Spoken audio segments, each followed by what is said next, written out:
Dankie vir Mia so mooi lied. Dankie vir die voorsang vanmôre. Here, dat ons harte vir U kon oopmaak in 'n lied ook om van liefde. En dankie vir elkeen wat hier is, en dankie vir elkeen wat gebid het voor die tyd, voor ons al kom. Here, dat U ons voorberei, O Heilige Gees, en dat U ons harte so skoon maak en oopmaak voor die nagmaal. Maar veral ook vir die boodskap vanmôre saam met die nagmaal, dat daai boodskap, elke woord in ons harte lê plekkie kan kom kry. Dankie dat ons vanmôre saam is. Dankie vir al die toerlede wat U veilig bewaar het en vir ons om vanmôre saam hier te wees. En Here, ons het dit so baie keer gesê, dit was genade op genade op genade wat U vir ons gewys het in hierdie tyd. Dankie dat U vir ons so goed is. Seën ons vanmôre saam, Here. En as ons so saam is, dan bid ons vir Fanie daar in die hospitaal en ons bid, Here, vir Ladeen Heinz en Henry, wie se ma se troostdiens die week was. Ons bid vir Bismarck se familie. Ons bid vir Emmy, wat se dogter baie siek is. Dankie dat dit beter gaan al daar. Bid vir elkeen, Here, vir Wena in die hospitaal, of daar in Pretoria, dat sy herstel. Here, en elkeen wat ons nog ken, ander ook, wat siek is vanmôre. Maar ook elkeen wat nog ver van U af is. En elkeen wat vanoggend nie U liefde beleef, en liefde van mense om hulle kan beleef, soos ons dit doen nie. Bid ons vanmôre, wees U by hulle, en vou hulle toe met U liefde. Maar wees ook by ons, Here, en seën vir ons deur U woord van wysheid. In Jesus naam. Amen. Miskien moet ek net getuig daarvan. Ons toer vir 2 weke, nê. En dan ry ons met die bus, dan reën dit. Dan hou ons by 'n stad stil om te stap, dan skyn die son. Tot die laaste dag in Madrid ry ons dit sous as dit reën. En ons gaan nou uitklim en nou begin met die voete loop. En seker so 5 minute voor ons moet uitklim, hou dit opreën en dan skyn die son. Genade op genade op genade. Ons kom in 'n stadjie Cordoba. En na ons gestap het, is ons by 'n mark en ek sê vir die mense, nou kan julle julleself bietjie gaan geniet, eet en drink. Dan gaan ek die bus laat weet om te kom om ons hier op te laai en ons nou gestap het. En ek gaan koop vir my en Elsbie en vriende roomys en ek wil met die foon betaal en die vrou sê nee, cash. En nou in Spaans natuurlik en ek gee vir haar en ek vat die 4-5 roomhuise so en in 'n oomblik van nie dinkie sit ek my foon hier neer. En nou gee ek die roomhuise en ek bære die klein geld en ek loop met die roomhuise. En ons kom buite en Elspie sê neem net vir ons 'n foto hier. My foon is weg. En op die foon is alles van die toer. Ek kan nie eers die bus laat kom as ek hom nie het nie. Ek sê my foon is weg en ek loop en ek bid, ag Here asseblief dat my foon net nie weg is nie. Dis duisende mense en hy lê op die toonbank daar. En ek kom daar en hier staan my sussie hulle wat saam toer. Ek sê my foon is weg. Sy sê sy kom hier en sy sien die lê foon en dis om so optel verskyn ek en Elsbie se foto daar. Want sy wil hom vir hulle gee en sê somebody left the phone here. Toe het ek my foon terug. Net genade op genade. Die Here sorg vir ons elke dag op duisende plekke wat ons nie eers weet nie. Hy lei ons voetspore tree vir tree. Kom ons lees hierdie mooi lied. Hooglied 1 en ons lees van vers 1 af. Salomo se mooiste lied. En as dit sy wat praat, sy sê soen my weer en weer. Jou liefkosings is beter as wyn. Jou parfuum ruik so lekker, jou naam is suiwer parfuum. Daarom het die meisies jou so lief. Vat my saam met jou, kom ons hardloop. Koning vat my toe na sy kamer toe. Mens voel of jy moet skaam kry as jy hier lees. Hy, kom ons juig, kom ons wees vrolik oor jou. Dan praat sy weer, sy sê, kom ons prys jou liefkosings, dis beter as wyn. Ek kan verstaan dat die meisies lief is vir jou. Ek is bruin gebrand, maar ek is mooi, vroue van Jerusalem. Ek is so bruin soos die tente van Kedar, soos die tentdoeke van Salomo. Moet my nie so aankyk omdat ek donker is nie, omdat die son my gebrand het nie. My broers het my so bruin laat brand, hulle het my die wingerde laat oppas. Ek kon my eie wingerd myself nie versorg nie. Sê my, jy wat ek lief het, waar laat jy jou klein vee wei? Waar laat jy hulle rus op die middag? Hoekom moet ek my agter 'n sluier wegsteek en by die veetroppe van jou vriende rondsoek? En dan lees ons in hoofstuk 4, hooglied 4, en ons lees daar by vers 12. En daar by vers 12 staan, my beminde bruid is 'n tuin wat toegemaak is. 'n Tuin met 'n muur om, 'n fontein wat afgekamp is. Jou liggaam is 'n lushof, granaatbome met keurige vrugte Henna-struike met nartes en saffraan, kalmoes en kaneel, saam met elke soort lekkerry kruie, mirre en alwyn, saam met al die beste lekkerry kruie. Daar's 'n fontein in my tuin, 'n put met borrelende water, strome van die Libanon af. En dan lees ons in hoofstuk 7, en ons lees net vers 10, en sy sê, ek behoort aan die man wat ek lief het, en dit is aan my dat hy smag. En dan lees ons in hoofstuk 8, en dit is die laaste gedeeltetjie, Hooglied 8, en ons lees daar by vers 6, hou my teen jou, soos die seelring op jou bors, soos die seelring aan jou arm. Die liefde is sterker as die dood, die hartstog magtiger as die doodryk. Dit brand en vlam soos vuur, strome water kan die liefde nie blus nie. Riviere kan dit nie afkoel nie, al wil iemand vir die liefde al die rykdom in sy huis betaal, hy sal daarvoor uitgelag word. Tot sover. Ons teksgedeelte is hierdie in Hooglied 8. Hou my teen jou, dis die seelring op jou bors, die seelring aan jou arm, die liefde is sterker as die dood, die hartstog magtiger as die doderyk.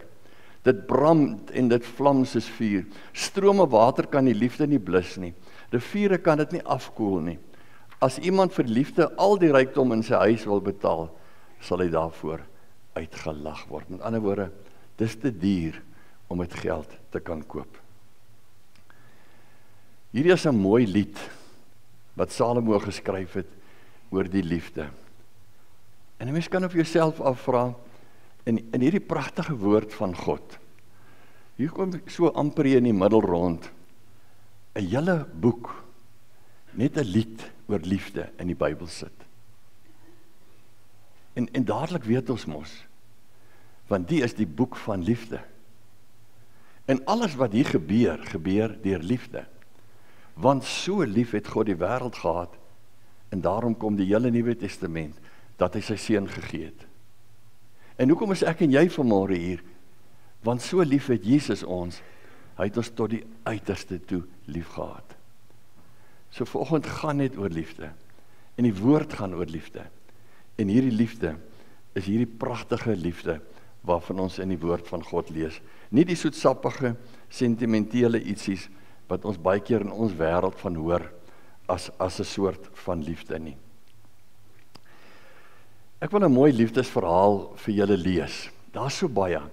Ek dink die mens kan ooit oor liefde dink, sonder om oor 'n liefdesverhaal dink nie. En toe ek die verhaal lees en ek vertaal hom in Afrikaans, te dink ek dink as 'n mens hierdie gemeente net wat volgende hier sit sou vat en sê, elke van julle man en vrou wat gelukkig is, ouers en kinders wat gelukkig is, vertel vir ons julle storie.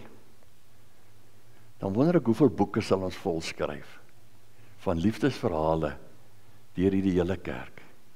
En hoe belangrik is hierdie verhale wat ons aan mekaar hou. Ek weet ek en Elspie kan 'n hele boek skryf, meer as 'n boek, oor ons liefdesverhaal.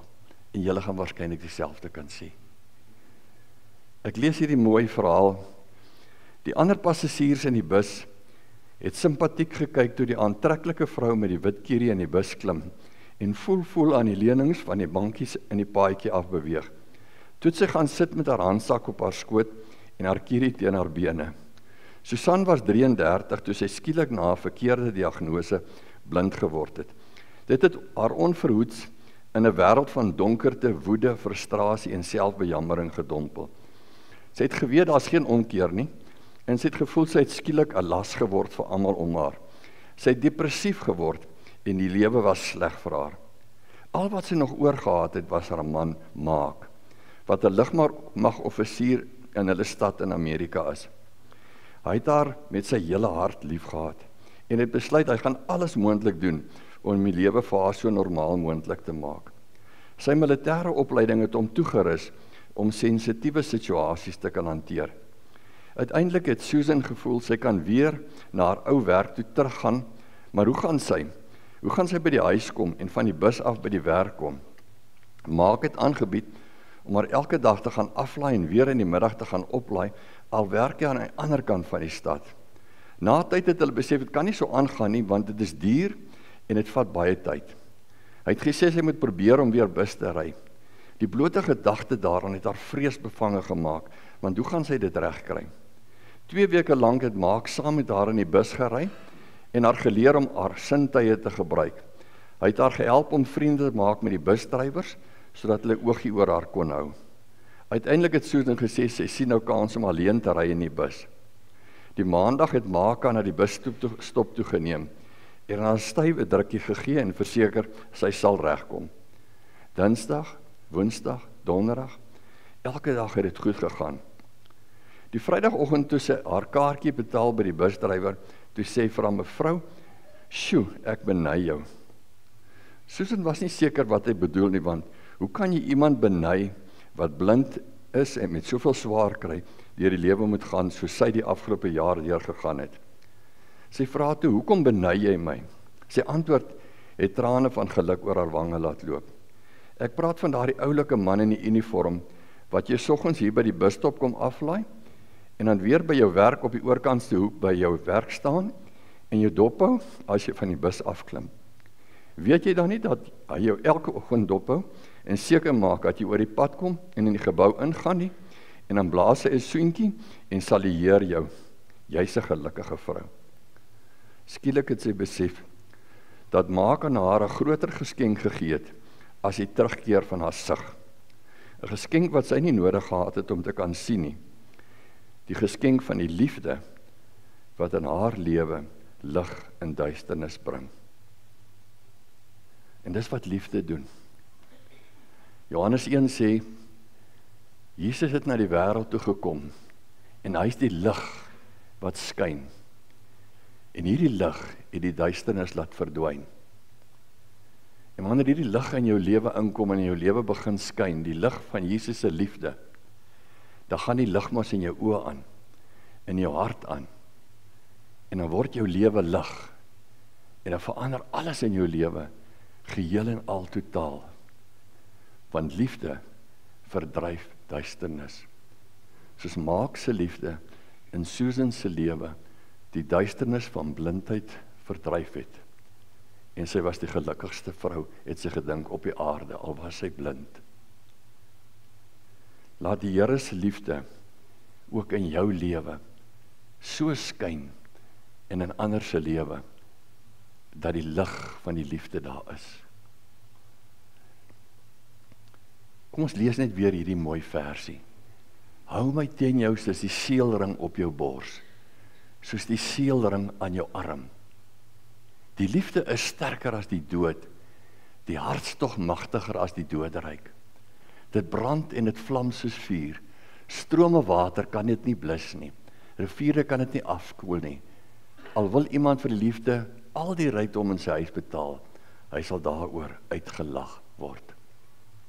Liefde word deur God aan die mens gegee in die eerste plek vir vreugde, om te geniet, om bly te wees, om te kan gelukkig wees, om te weet, ek is so gelukkig. Salomo praat van hierdie wederwysydse bewondering. Twee mense wat na mekaar kyk en mekaar bewonder. 'n Man wat na sy vrou kyk en dink, maar jy is die beste vrou wat die Here ooit vir my kon gee, het hy vir my gegee in jou.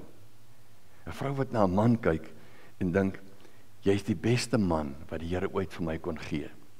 En jy gee vir my soveel vreugde, en sy sê, en jy gee vir my soveel vreugde. En hulle bewonder mekaar. Hulle bewonder mekaar met die bewondering van liefde. En natuurlik, daarom wat hy ook sê, jy het my hart gesteel, my beminde bruid, jy het my hart gesteel met een kyk van jou oë, met een skakel in die ketting om jou hals.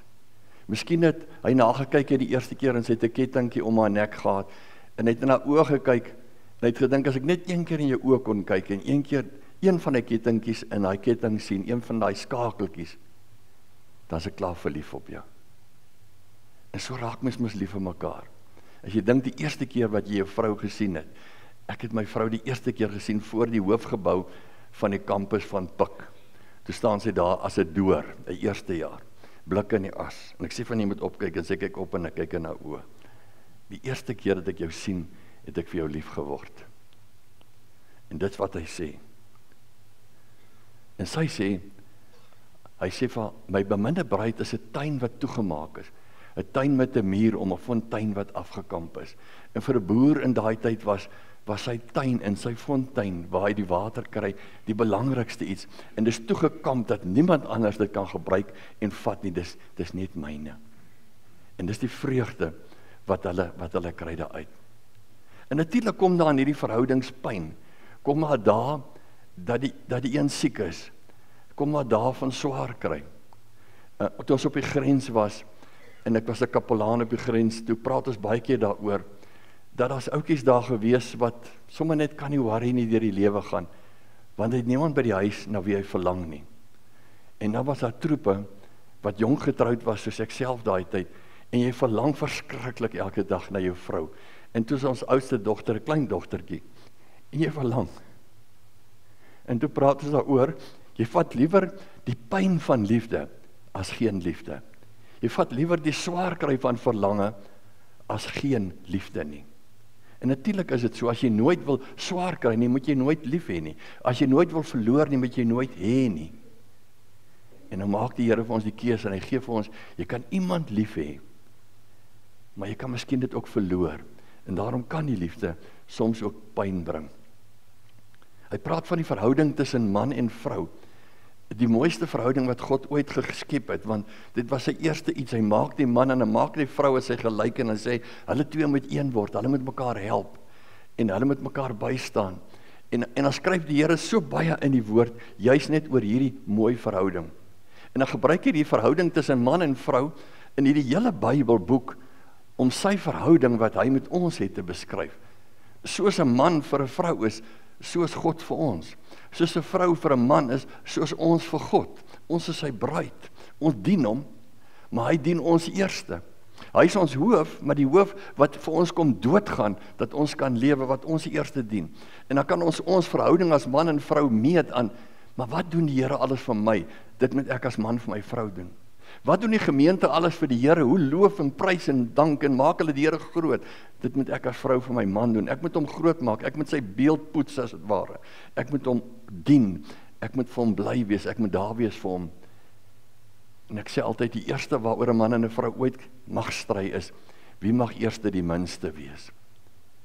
Maar dan natuurlik is dit die man se reg, want Jesus was eerste die minste, en daarom die vrou tweede. En daarom die hoof wat dien, dis wat hy vir ons leer. Man sê hy in Efesiërs 5, julle moet julle vrouens lief hê, soos Christus die kerk lief gehad het, en dan sê hy, en sy lewe daarvoor afgelê het. Jy gee jou lewe vir jou vrou en vir jou kinders. Die liefde is daar om geniet te word. Dis die belangrikste ietsie van die liefde, dat ons dit kan geniet. Ek hou van jou liefkosings, my beminde bruid. Jou liefkosings is beter as wyn. Jou parfuum ruik lekkerder as al die lekkerryk kruie.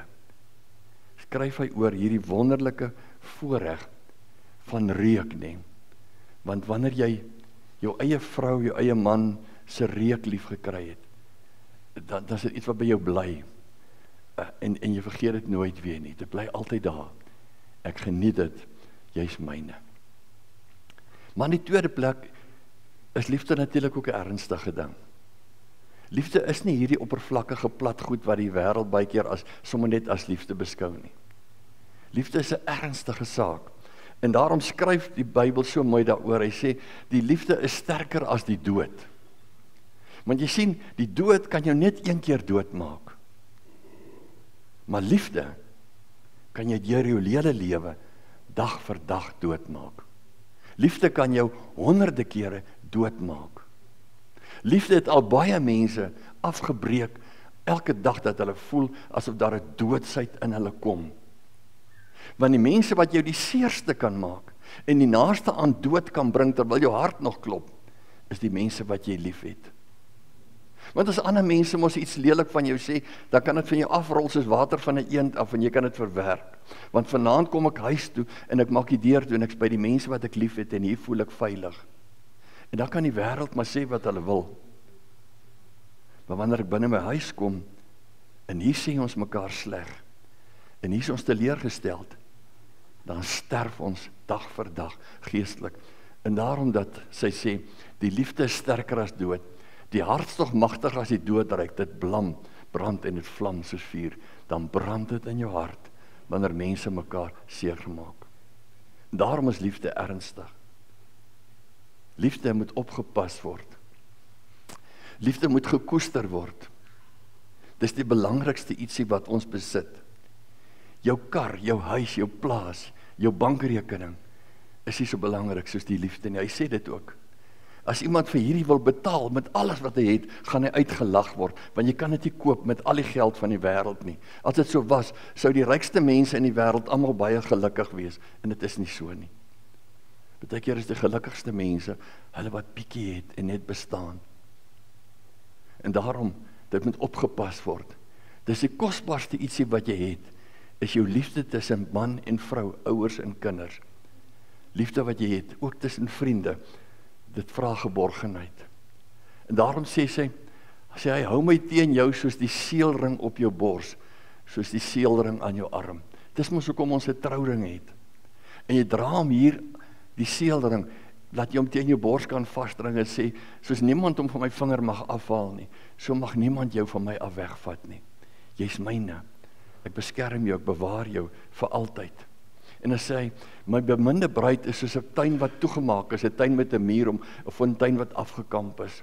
Sy sê, hy dra my op sy hart, en hy sê vir haar, ek sê jou beskerm, ek kamp jou toe, niemand mag hier inkom nie, jy's myne, en ek sê jou veilig bewaar, soos 'n boer sy plaas oppas, soos 'n mens jou huis veilig bewaar, met elektriese omheinings opsit, en wat alles doen, net om my plekkie te bewaar, jou sal ek nog veiliger as dit alles bewaar. Al die kameras van sekuriteit en al die elektriese heininge kan jou nie so veilig maak as wat ek my liefde om jou sit en jou bewaar nie. In my geborgenheid sal jy lewe. En dan sluit ek af en dan sê ek, is dit moontlik? Is dit nog moontlik in 'n wêreld waar ou pastoor ons lees van die lande in Europa wat 'n egskeidingssyfer het van 90%? In party plekke van 50%, Suid-Afrika gelukkig gaan dit baie beter. Is dit nog moontlik in 'n wêreld waar ons hoor, hulle trou en skei en trou en skei en trou en skei en dit maak eintlik nie saak nie. Broers en susters, liefde is so belangrik. Het julle geweet dat as 'n mens sielkundig mense op 'n skaal meet, is die ergste ding wat jou kan oorkom, van 0 tot 100 wat jou kan oorkom, as jy op daai skaal van 0 tot 100, as jy bankrot speel, is die trauma in jou lewe omtrent 50. As jou kind doodgaan, is die trauma hier by die 100. En die sielkundiges bereken, as jy skei, iemand wat jy lief gehad het, en daai huwelik breek, is die trauma hier by 80, 90, is amper so erg, as wat 'n kind doodgaan. Dit moet opgepas word, en daarom vra ek, is dit nog moontlik? En dan wil ek antwoord en sê, ja, in Jesus Christus. As ons maar net almal vir Jesus wil toelaat in ons huis, in ons huwelike, as ons hom net elke dag 'n kans gee, as ons net elke dag na hom luister, as ons net elke dag wil saam bid, people that pray together, stay together, as ons maar net elke dag die Here se vergifnis ontvang, en ook daai vergifnis uitdra aan mekaar, en nooit boekhou van die kwaad, toe ek jou seer gemaak het, en jy herinner my daaraan nie, en toe jy my seer gemaak het, ek kan herinner jou daaraan nie, ons vergewe, want Jesus vergewe, en hy het ons lief, en Johannes sê, hy het ons tot die uiterste toe lief gehad, hy het sy eie mense wat in die wêreld was lief gehad, hy het hulle tot die uiterste toe lief gehad, en dan sê die Here, so wil ek hê, moet jy haar lief hê, op Moedersdag, hierdie vrou van jou, hierdie ma van jou, tot die uiterste toe lief, jy moet sê, ek kan nie meer nie, ek het jou met alles lief, maar ek doen dit in Jesus se liefde. Ja, ons kan mekaar lief hê. Weet julle, kinderagtige liefde sê, ek het lief want ek kry liefde. Dis soos 'n kind is. Klein kindertjies het lief, hoekom? Want jy gee vir hulle eerste liefde. Maar volwasse liefde sê, ek kry liefde, omdat ek liefde gee. Ek gee in die eerste plek liefde. Onvolwasse liefde sê, ek het jou lief, want ek het jou nodig. Volwasse liefde sê aan die ander kant, ek het jou nodig, want ek het jou lief. Ek het jou lief, maak nie saak nie, maar ek het jou so lief, dat ek jou nodig het, maar ek het jou nie eers lief omdat ek jou nodig het nie. Ek het jou eerste lief. Mag die Here in elke van julle se lewe die geluk van liefde gee. Die liefde, die suiwer liefde van Jesus, waarvan Hooglied so mooi skryf, die mooiste in die Bybel. En mag julle regtig gelukkig wees, vreugde belewe, elke dag, in Jesus naam. Amen. En nou wil ek julle uitnooi.